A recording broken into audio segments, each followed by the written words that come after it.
Bonjour à tous et bienvenue sur Sciences Nat. Aujourd'hui, on va corriger ensemble l'épreuve de spécialité qui a été donnée aux élèves de la Réunion en 2023, le jour numéro 2. À la lecture de ce sujet, j'ai été assez surpris de la répartition des points. On a ici une synthèse qui est sur 6 points seulement, alors qu'il y avait, selon moi, beaucoup de choses à dire, et une analyse de document sans grande difficulté qui était, elle, sur 9 points. Personnellement, je me serais un petit peu plus attendu à une répartition plus équilibrée, avec 7 points pour la synthèse et 8 points pour l'analyse. À part ça, on a vraiment un sujet très intéressant, puisque tout d'abord, dans la synthèse, les candidats avaient, pour une fois, un vrai document support, un document dans lequel on pouvait extraire des exemples, des informations concrètes. Ici, le document, il n'était pas juste un espèce de petit rappel mémoire, mais on pouvait vraiment l'utiliser. Et dans l'analyse, on va pouvoir approfondir des notions vues en classe sur le thème du diabète de type 2. Et comme d'habitude, avant de voir ensemble les éléments qui étaient attendus pour la synthèse et pour l'analyse de documents, je vous rappelle qu'il ne s'agit pas de la correction officielle, mais bien d'une proposition personnelle. Allez, c'est parti, on y va avec la synthèse, l'exercice 1. Il avait pour thème le temps et les roches. Et c'est personnellement le premier chapitre que j'aborde avec mes élèves. Donc attention lors de vos révisions, il y a des chapitres que vous avez vus il y a longtemps qui sont peut-être un peu poussiéreux, mais il faut réactiver votre mémoire régulièrement. Le sujet était le suivant. Les objets géologiques, quelle que soit leur dimension, témoignent d'événements dont la chronologie peut être reconstituée sur le terrain et en laboratoire. La question: présenter les méthodes de datation utilisées par les géologues sur le terrain et en laboratoire. Et enfin, quelques précisions. Vous rédigerez un texte argumenté, on attend des expériences, des observations, des exemples, éventuellement issus du document proposé, pour appuyer votre exposé et argumenter votre propos. Le document joint, c'est une coupe géologique de la région de Cressac en France métropolitaine, et on va voir ensemble toutes les informations utiles qu'il cachait. Quelques idées d'introduction, soit on peut commencer en rappelant que pour reconstituer l'histoire géologique d'une région ou d'un paysage, les géologues se basent sur différentes techniques de datation, notamment celles qui mettent des études de terrain et au laboratoire. Ou alors on part sur quelque chose de très classique. En géologie, il existe deux méthodes de datation, relative et absolue, qui sont différentes mais complémentaires. Ensuite, on pose le problème et on annonce le plan. Ici, le plan, il est très simple et évident. On va commencer par une première partie, la datation relative sur le terrain, et dans la seconde, la datation absolue au laboratoire. Concernant la première partie, il faut évidemment commencer par reposer la définition de la datation relative. Ensuite, rappeler qu'elle se base sur 5 grands principes que l'on va rappeler au fur et à mesure en se basant sur le document support. Le premier principe, le principe de superposition, on peut amener le correcteur à regarder le document et voir ces belles strates superposées les unes sur les autres. On a ensuite le principe de recoupement. Pour l'illustrer, on peut utiliser les failles dans le document support, mais on n'oublie pas de rappeler qu'il peut y avoir un recoupement par un pli ou alors par une intrusion magmatique. Pour illustrer le principe de continuité, c'est simple, on peut utiliser le document et notamment les deux affleurements qui sont situés de part et d'autre du Cernon. D'ailleurs, dans ces roches datées du Domérien, on retrouve une ammonite très particulière qui n'a vécu qu'à cette époque. On peut utiliser cette information pour aborder notamment la notion de fossile stratigraphique et d'identité paléontologique. Et on termine par le principe d'inclusion. Ici, il va vous falloir rappeler la définition sans vous aider du document.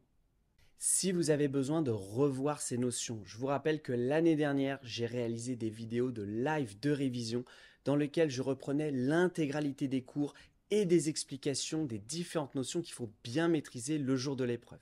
N'hésitez pas à aller la regarder. La transition, elle est très simple et évidente. On vient de parler de la datation relative qui permet d'ordonner les événements par rapport aux autres, mais pour avoir un âge, il faut utiliser la datation absolue. Pour commencer cette seconde partie, on va rappeler des idées générales sur la radiochronologie. Tout d'abord, le fait que la désintegration radioactive est un phénomène continu et réversible. Ensuite, que la quantification de l'élément père radioactif et de l'élément fils radiogénique permet de déterminer l'âge des minéraux constitutifs d'une roche. On poursuit avec l'idée que différents couples de radiochronomètres sont utilisés et que pour faire le choix du meilleur radiochronomètre, cela va dépendre de l'âge supposé de l'élément à dater. Âge supposé qui peut être trouvé par la datation relative. Et évidemment, on attend que vous développiez la méthode rubidium-strontium. Mais souvenez-vous, vous avez sûrement vu en classe une autre technique de datation absolue, soit celle qui utilise le potassium-argon ou alors très classique l'uranium et le plomb. À mon avis, il serait judicieux de développer rapidement l'une des deux techniques. Comme tout à l'heure, je vous rappelle que si vous avez besoin de revoir ces notions, il y a mon live de révision qui vous attend. En conclusion, c'est comme d'habitude, on reprend les grandes idées qu'on vient de développer en montrant ici la complémentarité des deux techniques. En ouverture, je vous propose de rappeler que ces deux types de datation ont permis de définir des intervalles et des coupures dans les temps géologiques qui ont ensuite abouti à la fameuse échelle stratigraphique. Voilà, on a terminé avec la synthèse, on passe tout de suite à l'exercice 2 qui est l'analyse de documents. L'énoncé était le suivant. 90% des cas de diabète en France sont des diabètes de type 2. Chez un individu atteint, ce diabète se développe silencieusement pendant de nombreuses années. Un régime alimentaire trop gras et trop sucré est un des facteurs de risque de survenue de cette maladie. La consigne, expliquer comment un taux élevé de glucose sanguin contribue à une baisse de la production d'insuline dans le cas du diabète de type 2. Vous organiserez votre réponse sous une démarche de votre choix, intégrant des données issues des documents et des connaissances complémentaires nécessaires.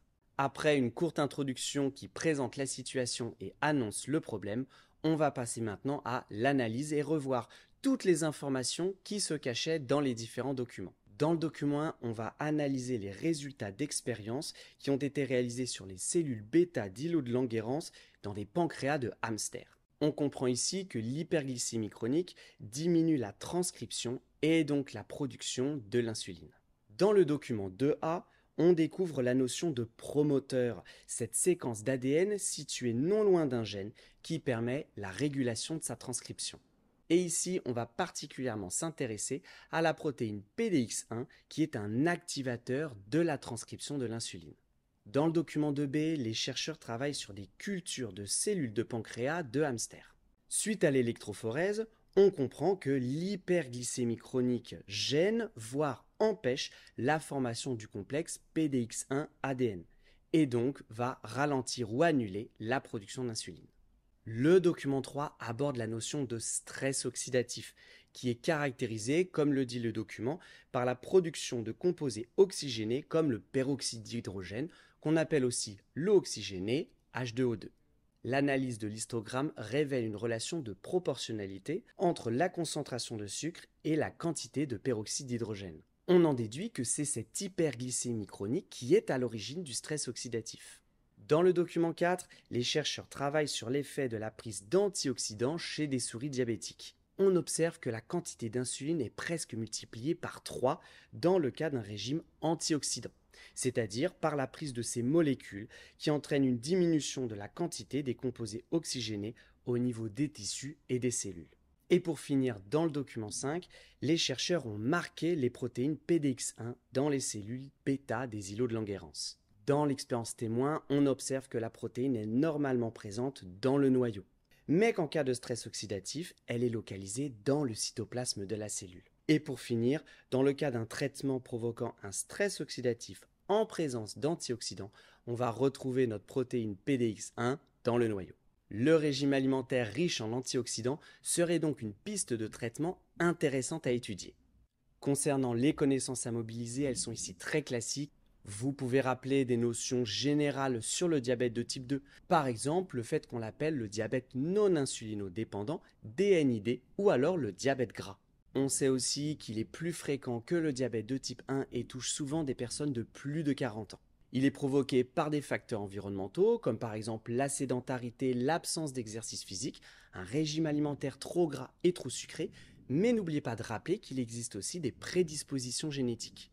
Il faut aussi parler de l'insuline, cette hormone protéique hypoglycémiante qui est synthétisée, libérée dans le sang par les cellules bêta des îlots de Langerhans. On peut aussi utiliser des notions de première revues en terminale concernant la transcription et la traduction. On n'est pas obligé de rester sur des SVT, on peut aussi aborder des notions de physique-chimie que vous avez vues concernant les antioxydants. Et si vous voulez vous la péter, vous pouvez même remettre la formule de l'intervalle de confiance au moment où vous analysez le document 3. Et enfin, en conclusion, on reprend les grandes idées pour répondre aux problèmes. Vous avez vu en classe que lors du diabète de type 2, le pancréas s'épuisait dans la production d'insuline. Et grâce à l'analyse de documents, on comprend ici que c'est l'hyperglycémie chronique qui est allergique d'un stress oxydatif et de la production du peroxyde d'hydrogène. Ce peroxyde d'hydrogène va empêcher la protéine PDX1 de rentrer dans le noyau, de se fixer sur l'ADN et d'amorcer la transcription du gène de l'insuline. Et on peut même finir sur l'effet positif du traitement par antioxydants. Voilà, on en a terminé avec la correction de ce sujet 2023 Réunion jour 2. Comme d'habitude, vous connaissez le principe des réseaux sociaux. Pour soutenir la chaîne, je vous invite à liker, à partager et à commenter la vidéo. Et en attendant votre épreuve, je vous souhaite de bonnes révisions.